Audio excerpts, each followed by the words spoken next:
Hello everyone, this is Yavash from PicInfiniti.net. Welcome to the fourth video of Graph Studio series. In this video, I'm going to talk about some features in Tools panel. To access the application, open your browser and go to graph.picinfiniti.net. You might see the panel here, but if you don't worry, you always can reopen it from here.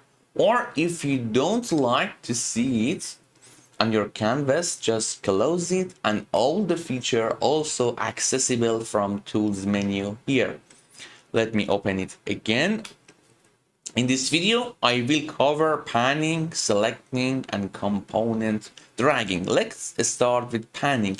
To use panning feature, hold Control key, move your graph, release the Control key, and you can continue editing or perform any other operation on your graph. But for some reason, if you don't access to the keyboard or you use touch screen, don't worry, you can use the feature by clicking on it, disable or enable it.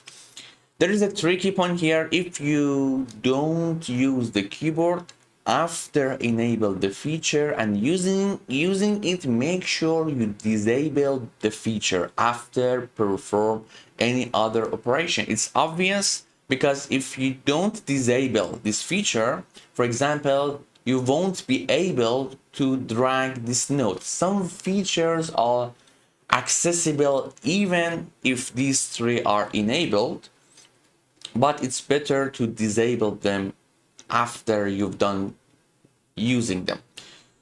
Let me disable this feature and go to selecting. You can select with holding Shift key, select them, release the Shift key, and you can easily drag this. As you see, if I enable this feature, I can't drag the selected node because it's trying to selecting, and it's prevent the application to perform any other operation if it's conflict with the functionality of that feature.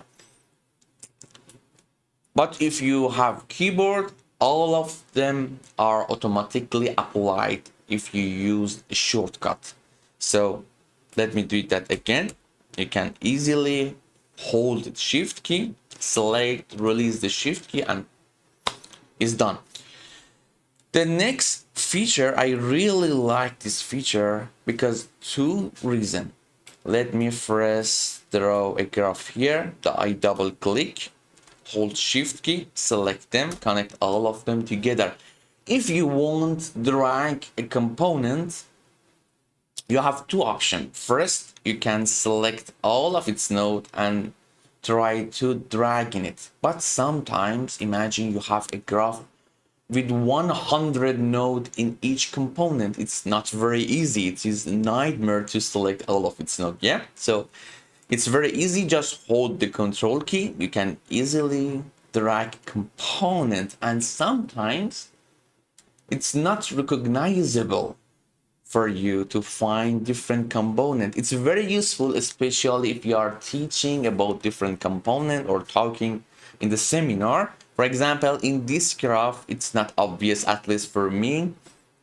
I can recognize different components on this graph. But with this feature, I hold the Control key and I can easily find a different component here. As you see, we have 1, 2, 3, 4, 5, 6. I think 6 is correct. 1, 2, 3, 4, 5, 6, 7 component here. And before using this feature, I had no idea about different component in the graph. So it's very useful to have this feature. That's it. On the next video, I'm going to talk about a scaling feature. This is a special or more advanced form of selecting. I will cover that on the next video. For this video, I think it's better to finish here. Let me put this component here. I hope you liked the video. Don't forget share the video with your friend and subscribe my channel. See you on the next video.